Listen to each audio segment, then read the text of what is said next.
This is Nick Urich, and you're listening to Let the Hate Flow Through You with Jeremy Shear and El Hordano Diablo. Let the hate flow!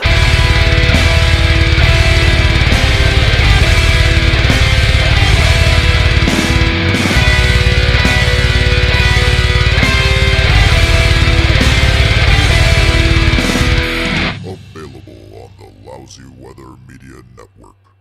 Welcome to Let the Hate Flow Through You, your weekly dose of audible hatred. I'm Jeremy Shear. El Hordano Diablo. And this week we're joined by comedian and peer support specialist Mark Colella. Hello, everyone. Welcome. Nice to be here. Thank you for coming on the show. Cool. Yeah, so Mark, why do you hate mental health stigma?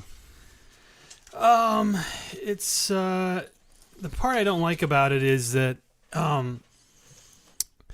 like in other countries, maybe third world undeveloped countries, if you have bipolar disorder or you come out with schizophrenia in your early 20s, late teens, you become like a shaman, you become like a,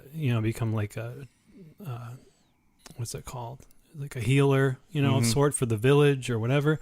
But in mage. Yeah, but in America, you're the exact opposite, A pariah. You're put down, you're stigmatized, You're told it's not real. Yeah, you're told there's something's wrong with you. And I just don't believe that. I think with myself, with bipolar disorder type 1, I feel like there's more right with me than wrong. And I need to get that message out there that people are suffering because they think there's something wrong with them. And maybe there's a lot right with them that that no one's really validating, and the doctor's not validating, the counselor might not be validating it, so their friends might not be validating it because the stigma that is just, overwhelming in this country.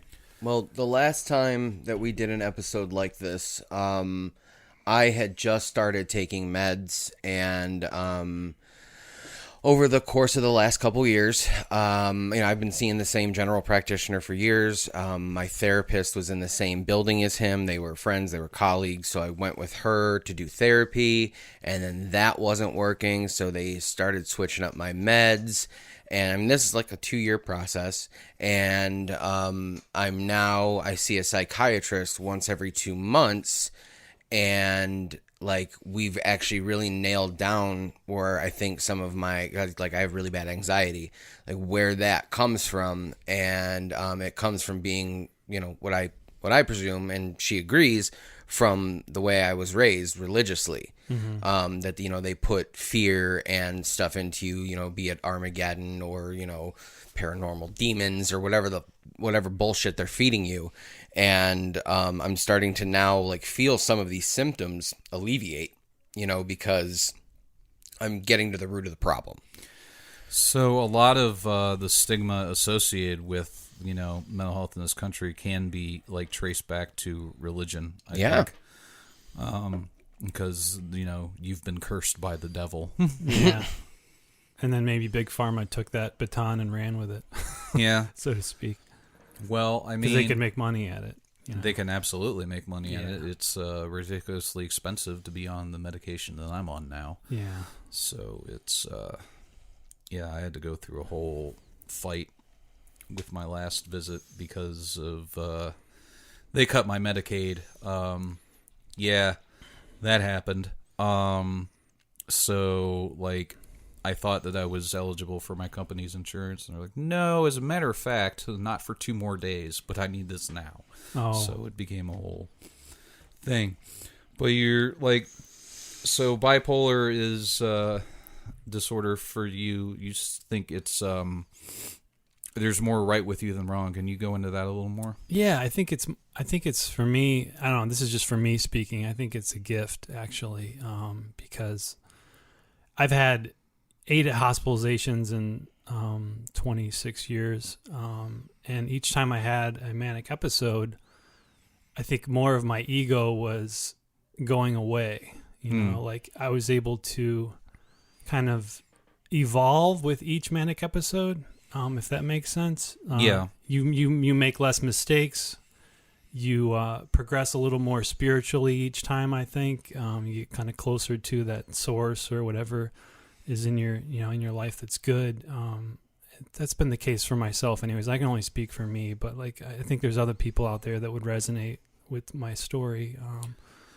So did you, when you get closer to the source, like what's the knowledge that you're gaining through each episode, and is it something that you can hold on to when the episode ends?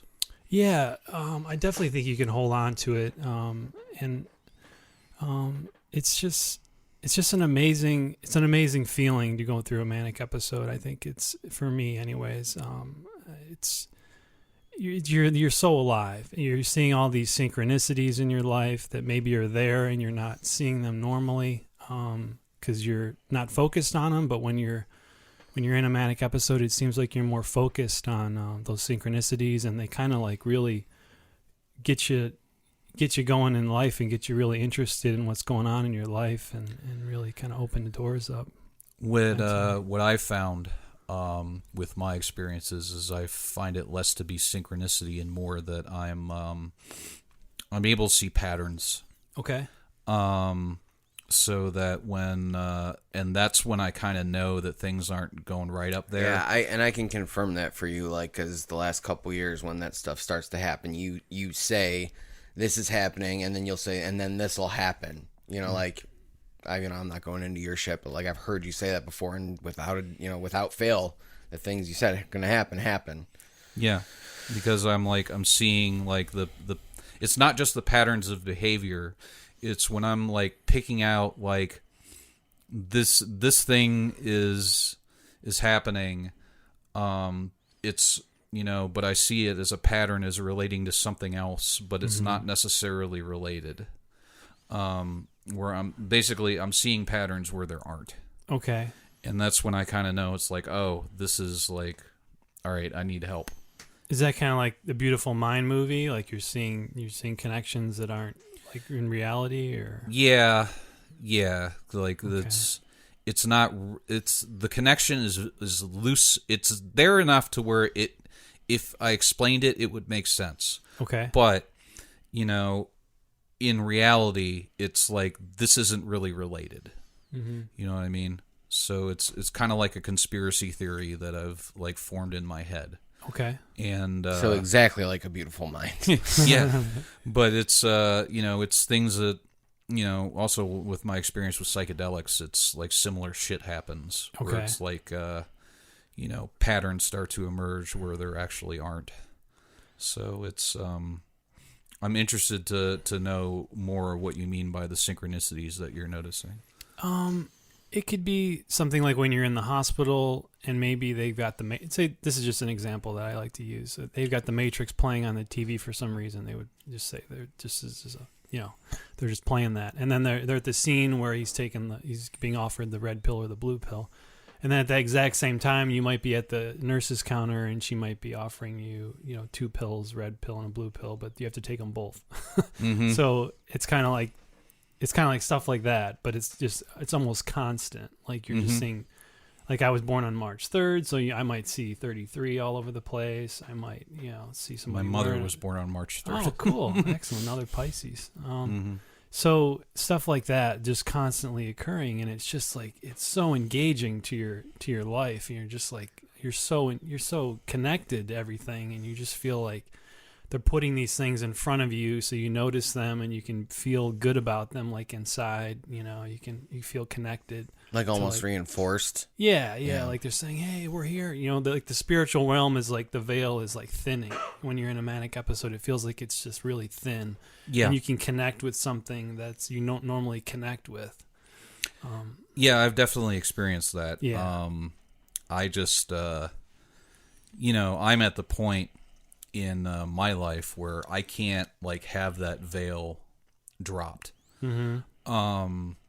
Because like that's when, like, for me, the decisions from that point like always end in like somebody's getting stabbed. Oh, really? Yeah. That's not good. Like, I'm super violent. Okay. So it's like, when things start to get connected and the synchronicities start to happen, then all of a sudden, like, I no longer have the moral center because, then the only way to stop this problem that is happening that, I see the pattern of is it's got to be ended. Mm-hmm. And I can't go down that road. Mm-hmm. So it's like when that starts happening, then it's like, all right, well, it's time to, My phone Okay. went off. For me, I want to find a way to feel that way normally, Okay. without all the bad parts of it, without like your ego getting involved and you thinking you're the next coming of Christ, which is like my go-to when I'm manic. Is that why you got the long hair now, buddy? I don't know. I just like I like growing it out. It's been kind of It does look good, man. Yeah, thanks. Even though it's thinning at the top, I don't know. I don't notice that as much. Yeah. But it my wife hates it. So. Like literally, like almost cries once a week about it. I mean, I've seen you with short hair. This is a good look. Thanks, man. I appreciate it. So I think through meditation, and not that I meditate, but I want to meditate. Me too. It's been a real struggle trying to get into that. Yeah, I mean, like I've done a lot of research on stuff on it, and there's positives to it, and then like some people say that there's only certain ways to do it that actually work, and those ways, being like transcendental meditation, like you supposedly have to pay, a person who is like certified in that to teach you how to do it, and it's not cheap, Oh. And but like a lot of like people I look up to do it, and it seems to work for them. People or people like on TV. Yeah, people like David Lynch, for example, Okay. is a big proponent of transcendental meditation. Has been for years. Wrote a book about it called "Catching the Big Fish," and it is it's really interesting. And I heard a third-party story about a guy who was on a plane with his wife, and they started experiencing pretty bad turbulence, and they all, like everybody on the plane, thought the plane was going down, and he was just sitting next to his wife, and he was meditating, and said he was completely at peace if he was to die right then and there. And I would like to reach that peace in my life, like that's like would be the end game mentally for me, is just to be at peace with what happens and not be, I'm constantly, I feel like I'm afraid of everything, which makes me like afraid of nothing at the same time. And it's just a very weird, like, duality, like to kind of balance. And I would like to, find a way to, bring those things together and be at peace with it. Mm-hmm. That's just my personal, where I want to end up. Meditation is one way to get there. What's been your big struggle with meditation? I just finding the time, like living in a house with 3 other, people, 2 kids, a wife. It's hard to, but the good thing is sometimes they're on their electronics with their headphones on. So it's like they're not, being like disruptive or anything. So those are the times when I should probably tap into something like that. But I don't know. It's been a struggle. Jordan, what's your big struggle with meditation? My like immediate go-to is that I don't know if my brain is not letting it work or if I'm talking myself out of, I think I guess the biggest problem would be like shutting off my brain. You know what I mean? Like, because I'm still thinking, and that's like numero uno is, clear your mind. Yeah. And like that, that's a dirty fucking room, man. Like, it's going to take a while to clean up, So I'd say that's my biggest struggle, is like I'd say the motivation to do it, because when I do try, I just am constantly still in my head, and I got to figure out how to get that stuff out. And it's like in therapy they tried to teach me that, but it's a very hard thing for me to overcome. So, thus far anyway. Is that what they call the monkey brain, when you're like just thinking of things and you can't shut it off? I'm not sure what they call it. I call it annoying. Yeah, I just call it annoying. I don't like I think the monkey brain is instinct, or is that the reptile brain? I don't know. It might just be reptile brain for Jews, but it's I don't know anymore. I just I've never been able to meditate because I can't like switch off the racing thoughts ever. I find more like centeredness when like I have something going on in the background. And it's like I guess the monkey brain focuses on the background, and I can get other stuff done. Like, well, that's focused elsewhere. Mm-hmm. So it's weird. Like, I'll be watching a YouTube video but not really paying attention to it, and just blah. Yeah. And that's where I'm like, okay, I'm at peace now. I tend to be in kind of almost a meditative state when I'm doing Reiki on someone. That's something that we didn't really talk about earlier or anything, or you probably don't even know that, but I became a Reiki master a few years ago. Oh. Where you guys, do you know what I that know is, what it Jordan? is, yeah. Okay, you know what it is. So I've been volunteering at the homeless shelter 2100 Lakeside one day a week on Tuesdays from 8 to 11 in the morning. And when I work on the guys, I try to be aware of what's going on in the room, but I also try to zone out and just try to work that energy into them. And it's been a really positive experience so far. I'm like trying to pull in positive energy into a place that's, you know, kind of the opposite of that sometimes. Yeah. Not all the time, but like there's some pretty intense stuff, you know, that happens, you know, like just people that are they're at the bottom, you know. A lot of them are at the bottom, and just being around all those people that are kind of in that same area, you want to kind of like pump this positive energy into them so they know that there's going to be a better day tomorrow. When I worked at, I used to work at the Pizza Pan on Euclid and 18th. Yeah, Euclid and 18th, or Prospect and 18th. I can't remember which, but it was Euclid. Euclid. And at the end of the night, pizzas that didn't get picked up or pizzas that got fucked up, like I would take to that shelter specifically and go down there.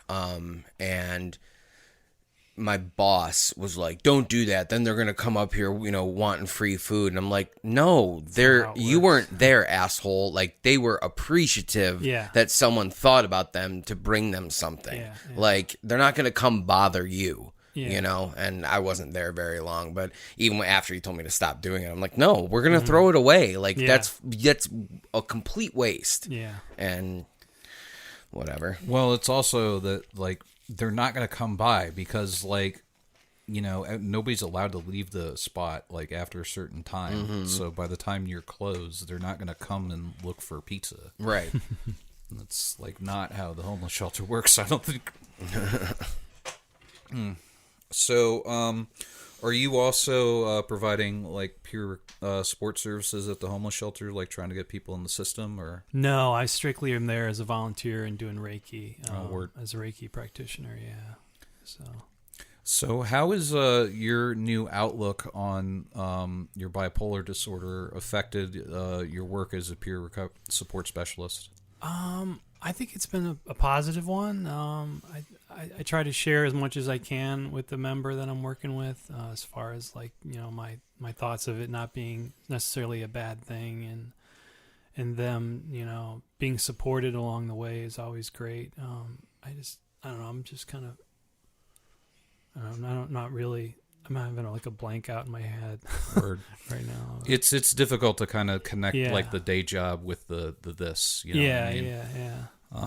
But it's important work because like for those of you that don't know, like a peer support specialist is somebody that has gone through.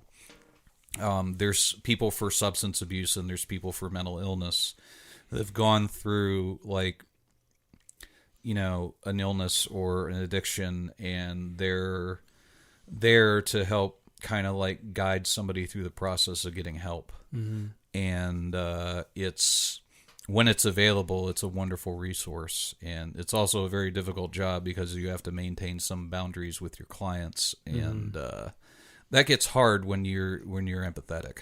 Yes. But it's a wonderful service, and it's definitely takes a special kind of person to do it. But because I know, you know, it's not something that was ever offered for me because I had it together enough to where it's like, well, I didn't need proof. Like I knew what, you know, things were going to happen, and I never got hospitalized. So it was like, oh, it's fine. We're just going to set you up with a case manager, and that'll be it. But so you've never been hospitalized? I've never been hospitalized. I tried to get hospitalized, and they said, no, you're drunk. Oh, jeez. So you weren't drunk, obviously. I was not. Okay, and they accused you of being drunk. That's terrible. Yeah, it was a mess. But It's it ended up working out. I'm aware enough of when I'm symptomatic to where if like things are getting out of hand, I can go like get it handled. But and like people around me are aware enough of like, hey, things are getting out of hand, like fix it. But it's not it hasn't gotten completely out of control to the point where it's like, no, you need to go to the hospital and stay there. Which is like, I'm always trying to avoid that because, being in the mental hospital with a Hail Satan tramp stamp is a little dangerous. I'm sure it wouldn't be that big of a deal. Well, like from like a bunch of people that's part of their deal. Is the God thing. Yeah. Well, not just as the God thing, but the devil is out to get me. And then here I am. Like, the synchronicity matches up. Here's this guy with a Hail Satan He's tattoo. here. Yeah. The devil's You're here that to get me. synchronicity that's showing up in their field of view. Yeah. I hallucinated the devil for what I considered the devil for a good month one time. And it just came out of nowhere, and it was intense. And I reached out to Facebook. I don't know if you saw that post or not. It was from 2015, but I took a picture of what I considered was the devil in the clouds outside of my house. And it looked, if you look at the picture, it kind of looks like the devil in his rib cages and his rib cage and wings. And I was like, this is what's been kind of harassing me for the last month. And I asked for love and I asked for like people just to send me positive intentions and prayers and stuff. And it went away after a couple days. Gotcha. Are you a religious person? Like, do you believe in like a Christian devil or?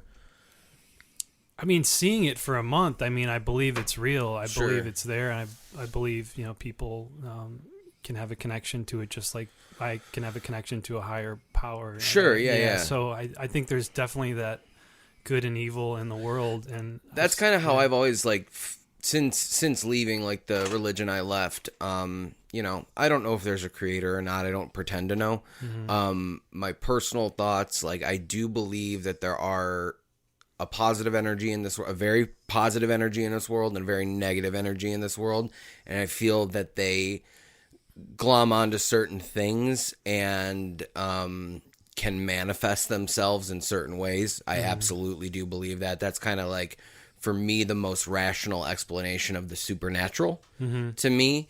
Just kind of always the way I viewed it. So I was just curious if, if that was any close to like what, if you are a religious person and you do see those things, you know what I mean? Yeah. I was raised Catholic from, K through 8. Okay. Went to Catholic school, but I don't particularly practice that. Sure. Maybe I might go for Christmas Mass and Easter Mass.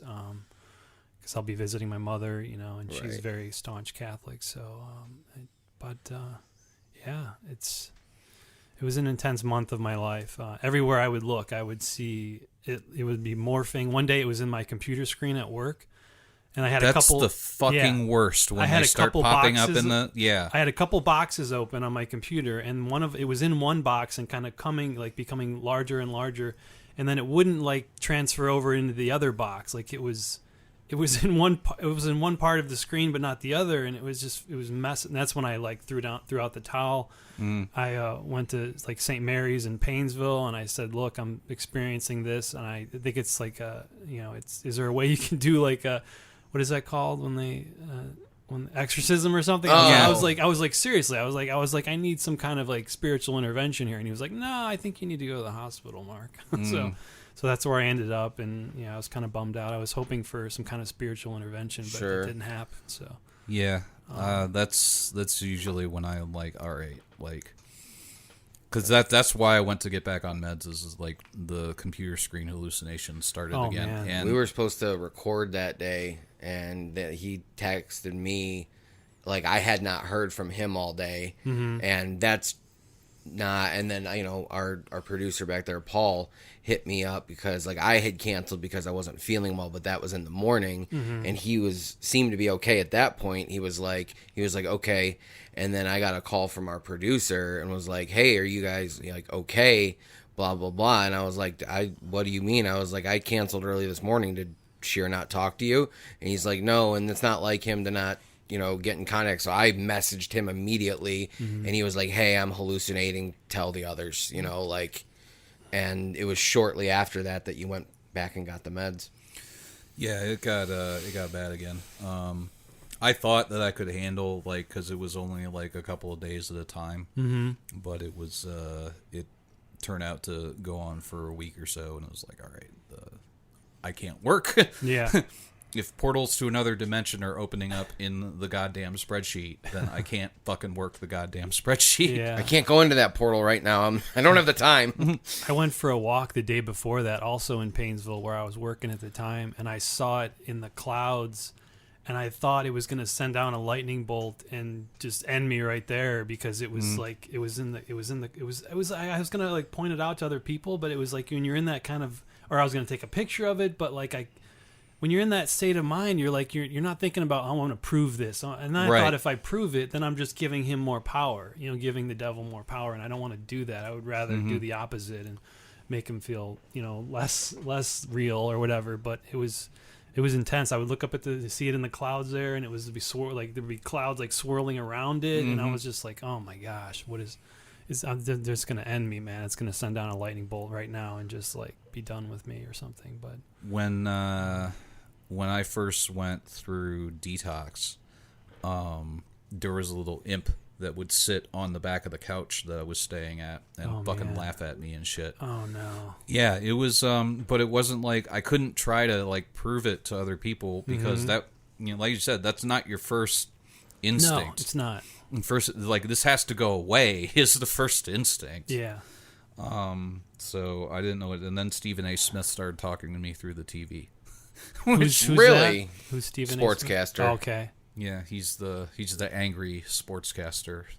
Now that's an interesting thing, because I've noticed that with myself, and then Marty Malloy also talks about the TV talking to him. Now was Stephen A. Smith saying Jeremy this or Jeremy that, or was he talking about things that were kind of on your mind, No, he was stuff? Yelling directly at me, but not addressing me by name. Okay. So it felt like it was synchronicity then. Yeah, really, it was, but it was it affected me in the way that it was no, he is yelling at me. Okay. And I know what that's like. Yeah. Yeah, I don't. Marty said that it was the what was it? The Spanish language version of the Bernie Mac show was talking to him. Yeah. Is that? Yeah. Yeah. I don't see. That sounds like it could be fun, though. I mean, think about the similarities between Stephen A. Smith yelling at you and Bernie Mac yelling at you in Espanol. I think I'd go for Bernie Mac. I don't know who Stephen A. Smith really is, other than you just told me, but I think I'd go for Bernie Mac. I mean, there's definitely more synchronicity there with Bernie Mac than Stephen A. Smith. But man, yeah, it's how often have you had the TV click at you, where it's oh shit, what's going on? Yeah, that happens, man. It's I actually enjoy those kind of moments, depending on what the person or what the newscaster or whatever is saying. But I just enjoy the synchronicity of it all and kind of try to step back from it. But that's just been the evolving manic episode part of me, where I've been through that before. So now when it happens again, I can say, oh, that's this, and that's how I'm supposed to feel. And it's just kind of the veil kind of thinning, and I'm supposed to step away and not get my ego involved in this and try to think I'm somebody who I'm not, And So you're getting to the point now where you can just step back and be like, all right, this is what's going on. So I know how long this is going to last, and I can kind of keep things where it's not, the impulses don't get brought into it as much. Or I don't think I'll be hospitalized. I mean, knock on whatever this is. I don't think I'll be hospitalized again. It's been 5 years. No, it'll be 5 years in December. Congratulations. Thank you. And that devil thing happened on Friday the 13th of Friday 13th, November 2015. Okay. And I was like, oh my gosh, maybe the Friday the 13th gave it some more power to kind of open up that portal and all that. So, but I used to think there was a thing with Friday the 13th and me. There might be something going on there. Because it was, I got in a car accident on the Friday the 13th, and then my sister got in a car accident on the Friday the 13th, and it was Saturday the 14th, but it just, as I got older, I was like, I can't find the significance in these dates because it's too much like astrology, and no. Yeah, if you fall down that rabbit hole of like numerology and shit, you'd start seeing all kinds of weird stuff. Well, I was into chaos magic in my like late teens and early 20s, so like everything, all of that stuff started to make all the sense to me. Yeah, no, that's the thing is like when that stuff is very, very interesting, and I don't think it's always just coincidental. It's there. Some things are too accurate, I don't always think that that's a coincidence. Whether that makes me a conspiracy theorist or whatever, I just far too many things point in one direction. That's kind of a good sign to me, or well, depending on what it is, it's a sign one way or the other. Have you ever noticed the bumps on your nipples get different when you're having a manic episode? No, I've never noticed that. Okay. Jeremy has. Specifically yours. Nice. Bump. Yeah. So, with this different approach to your episodes, have you changed your medication regimen, or? I'm on Abilify 15 milligrams and Wellbutrin 300 milligrams right now, and that's all I'm on. I was on Seroquel to get to sleep. Yeah. But I was depressed on it, I think, even though it was only 25 milligrams at night. I feel like Seroquel is a horrible drug. Yeah, I think I was depressed for months, and not like a low-end depression where you can't tell, but other people can a little bit. I don't know if that makes sense to you guys. It definitely does, because I've been there a lot. Yeah, so as soon as I got off that, like it was like a veil was kind of lifted, and I feel a lot more. I feel better now. Yeah, I was also on 15 milligrams of Abilify for a while. But do you get the walkies? What are those? Where you like can't sit still and like need to like trying to sit through a movie is impossible. No, but I know what that feels like when I'm manic. I usually can't be around large crowds of people, and I can't like sit through things. And I was on like that all the time when I was on Abilify. No. It was How many months was that, or weeks? I mean, you were around when I was on it. Okay.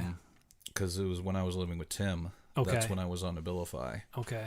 And it lasted until like I had to stop taking medication because like my doctor quit. Oh, okay. So it was like, well, you're screwed. And I wasn't on Medicaid anymore anyway, so it didn't matter. Yeah. And my therapist told me to quit comedy. That's terrible. And then he stabbed her. This was a dude. Then he stabbed him. No, why would he say that? Because it was clearly driving me insane. Oh, okay. This is when all the drama started kicking up. Yeah, that was when the whole Mandy thing started. Yeah. So that was like, the vast majority of my sessions were dealing with that nonsense. So this was pre like her causing all the drama with everyone else and just with me. Yeah, no, but that was like the impetus to like a 2-year fucking all this shit. And it was not very fun to be around. Yeah. And being on the Abilify sucked.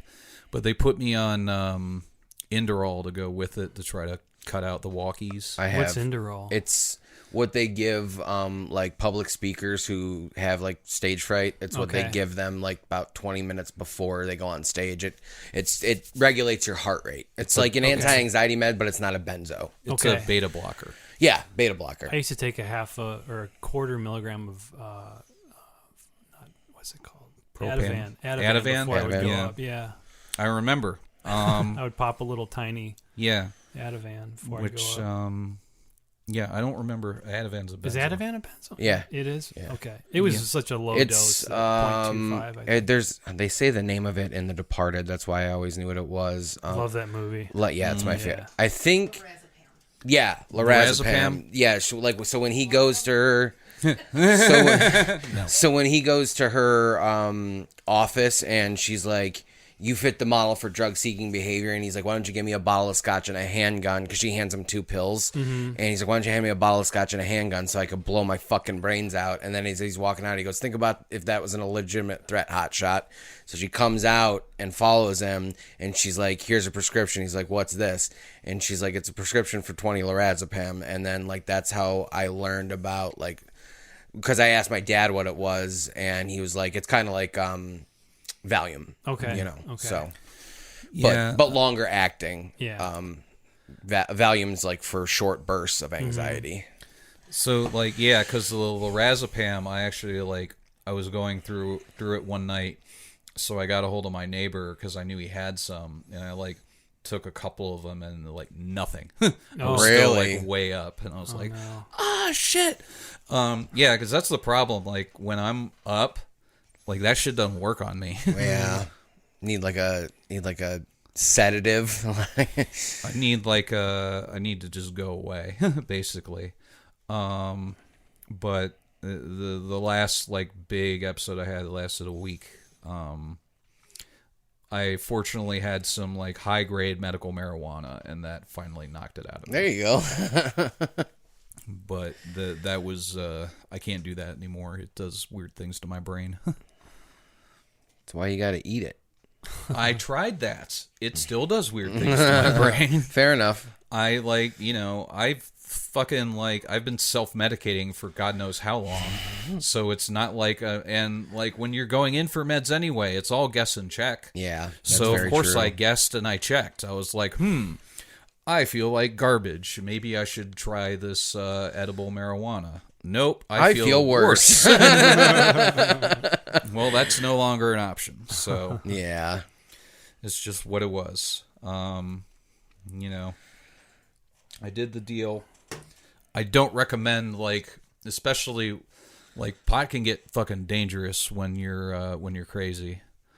You know, and then the worst part about it is because there's the stigma about pot. If you tell your doctor about it, then they'll stop giving you your other meds sometimes. Okay. Yeah, I have to lie at my doctor's office, or my psychiatrist. I have to lie and say I don't smoke or eat pot because they'll take me off of my anti-anxiety meds, and I don't want that. Yeah. So Those are benzos then?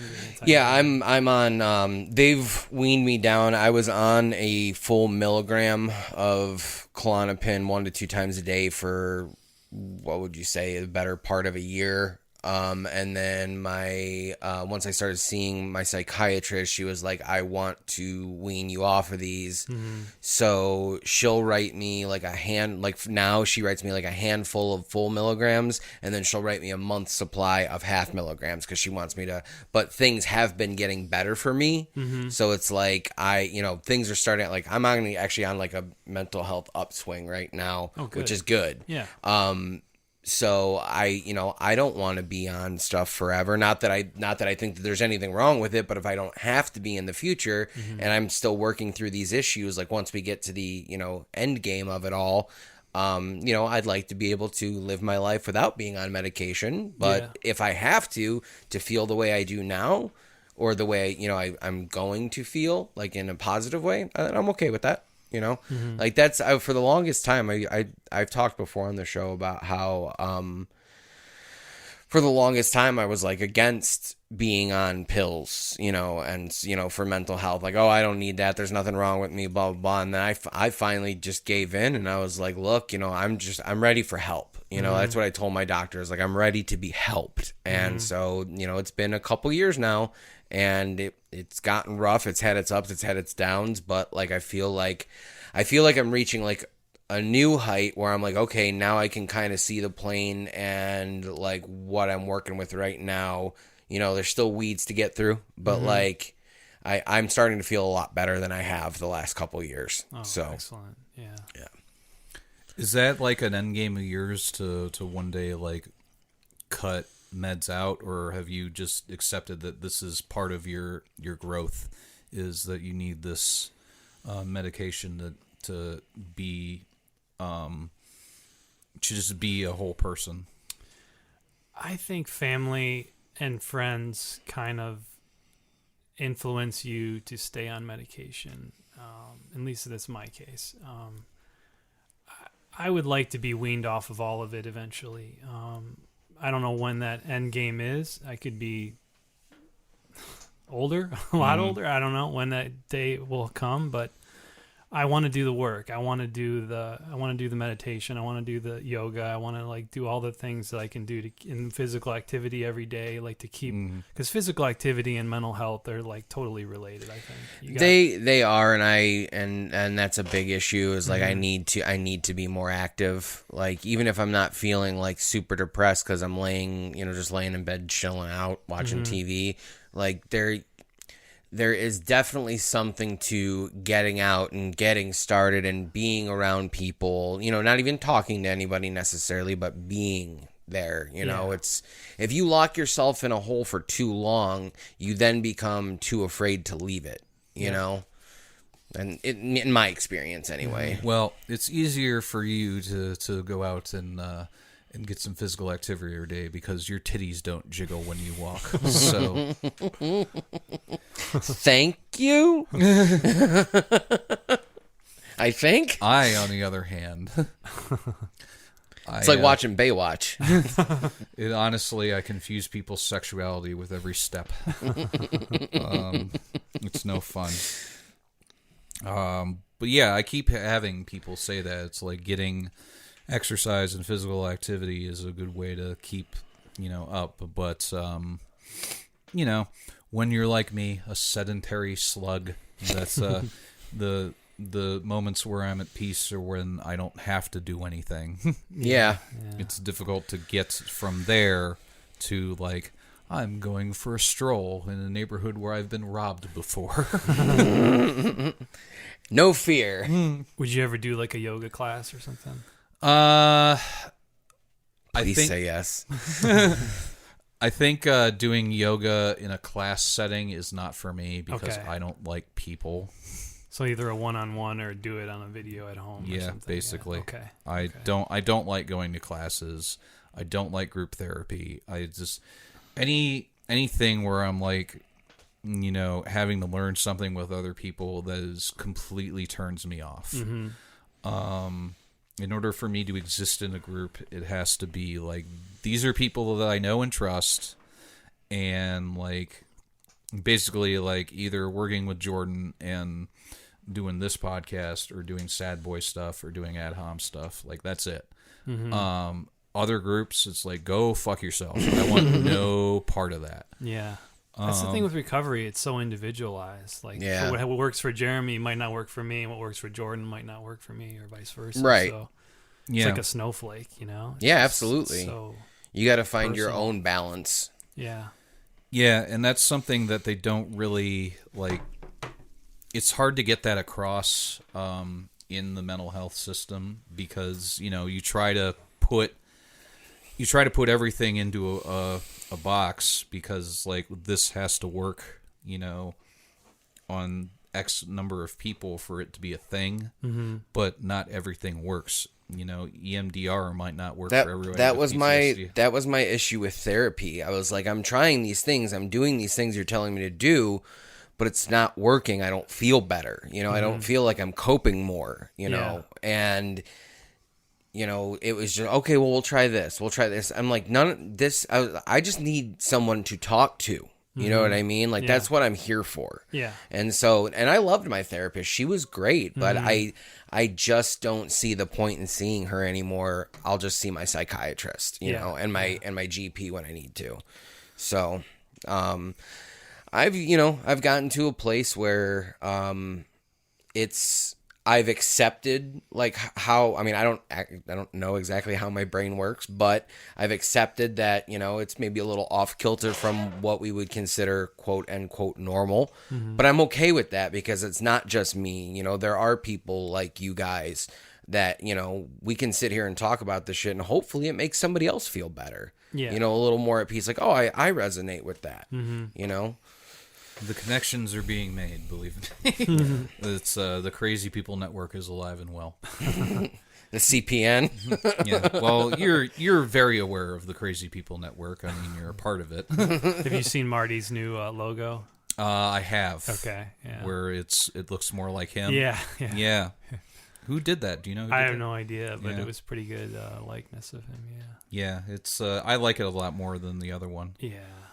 Did you see the GIF Bill made of him at that show at Funny Stop? Where he's doing the shuffle? Yeah. Yeah. And it's just Bill Squire made a GIF of him Oh, just doing his classic. thing like Yeah. back and forth, and I was like, that's a fire GIF right there. It's very, a very small group of people will get that, but it is so good.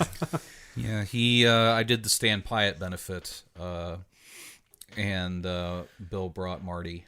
Yeah. To that, and Marty did a set, and he killed. Every time I see him, he kills, man. Yeah. Yeah. Do you guys know why he does the shuffle? He's ever told you? I do feel like he's told me, but I can't recall at the moment, but I do feel like I've heard him talk about it. It's a hypnotist thing. Yeah. Really? So when he does the shuffle, it's also he's doing it the exact. It's either right after his punchline. I think it's right after his punchline. Right? You notice that? Mm-hmm. So when he does the shuffle, even when it's not a good joke, people are gonna laugh because they've been trained in that short 5 minutes or 10 minutes that okay, he's shuffling now. That's when I used to laugh before, so I'm gonna laugh anyway. So it's like wow. Yeah, So it's like pretty- a Pavlovian kind of thing. Yeah, it's really cool. I'm impressed with how he pulled that. He pulls that off. Yeah. Well, I mean, he's been doing it for 15 years now, yeah. so the shuffle works. Yeah. Everybody do the Marty Shuffle.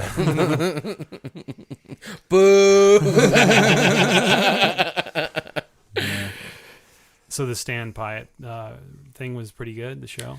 Yeah, it was long, but Okay. it was good. Marty had a great set. Bill had some wonderful stuff about Stan, good. and did some of his older stuff, like the Mother's Day thing, which was like, oh, I haven't heard this in years, and like some other stuff I hadn't heard in years, and I went up there, and they had just said that there's a silent auction going on. I was like, yeah, go bid on those items, otherwise. And I banged on a sandbox.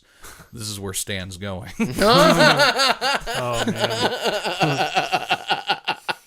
And I told his daughters I sucked his dick, and yeah, it was. You were Jeremy Shear about it. Yeah. Yeah. You sheared it up. Yeah, I kept it short though, because like everybody was going along, and I'm like, Jesus Christ, there were like fucking 14 people on this thing. Like, Yeah. Move it along. Yeah, it was like I just had to follow Sean Boyd's never met a light he hasn't run. So I love you, Sean, but it's true. So it was like, yeah, I'm gonna keep this short and sweet, and then, well, not so sweet, but it was fun. Right on. Yeah, and Kyle Honhorse won the 50-50 raffle and was like, "Hey, I won. Keep the money." So it was a good night. Okay. He kept his half of it. They kept his half of it. Oh, he donated it to the Yeah. cause. Oh, good. Yeah. Good. Yeah, so it was good. Yeah. And Stan's son sounds exactly like him. It's Oh, really? Yeah, it's uncanny. It was, Is he in radio too or no? I don't think so, but I Okay. could be wrong. Yeah. He's got the good radio voice. So. Yeah. Yeah. Well, I did find out Stan's old co-host Maggie Fuller works over at the Coleman Center. Oh, okay. So that was like a weird thing to find out. Like, why couldn't have you been my therapist? You She's might got- have a better idea of what was going on. Yeah. Yeah. She's got multiple jobs, huh? Yeah. Well, it was that was a problem I had going through therapy, and why I'm trying. Like, well, I finally they let me have my old therapist back.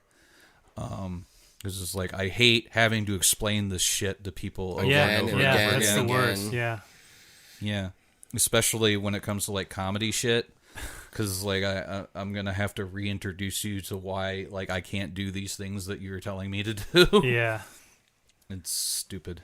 I play some of my clips to my counselor, so she has like another idea of like where I'm coming from, so she can actually hear some of the shows and stuff. So I think it helps give her Yeah. perspective.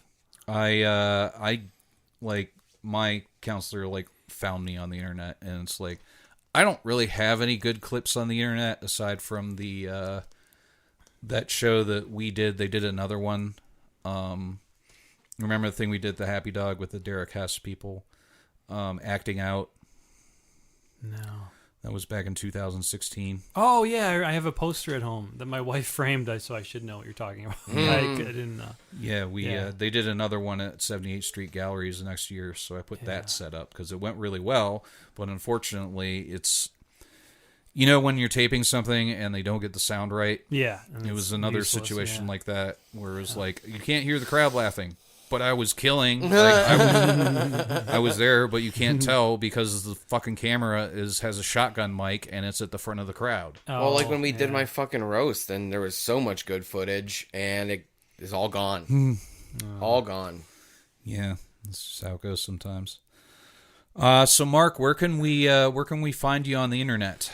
Facebook, basically. Twitter, I haven't tweeted probably in 3 years, so I need to up my game. I need to get on Instagram too, but I would say Facebook's probably the easiest way. Facebook, Mark Colella. Yeah. And you can find out where he's going to be next. You're back out and about again. Yeah, I do about one show a week. That's my average. I'm doing the B-side tonight. Cool. Yeah, this will be up after that show. Yeah. But people should know about it. It's a good show. Yeah, it's a funny period. Liz Blanc puts it together the last Sunday of the month at the B-side on Coventry. Proceeds go towards buying feminine hygiene products for people in need. You can get in for free if you bring a feminine hygiene product. Otherwise, cash donation is fine. And Mark was on last month's show, and it was guest hosted by a former guest of the show, Katie Nix. Right on. So, yeah, it's Liz has been on before, too. She's amazing. She's a pro. Yeah, she's hilarious. Yeah, I wish nothing but good things for her. Her episode of our show it's up there with one of my favorites because I learned a lot on that episode about the school system, and it is all fucked. Oh yeah, the public school system. Yeah. Well, we were talking about charter schools as well. It was a very, very, very eye-opening episode, but it was awesome. Okay, really good. She's a teacher turned comedian. Yeah, she's not even a teacher anymore. Okay. She finally had enough. Yeah. And she resigned last year, right? Yeah, I think so. Good for her. Yeah.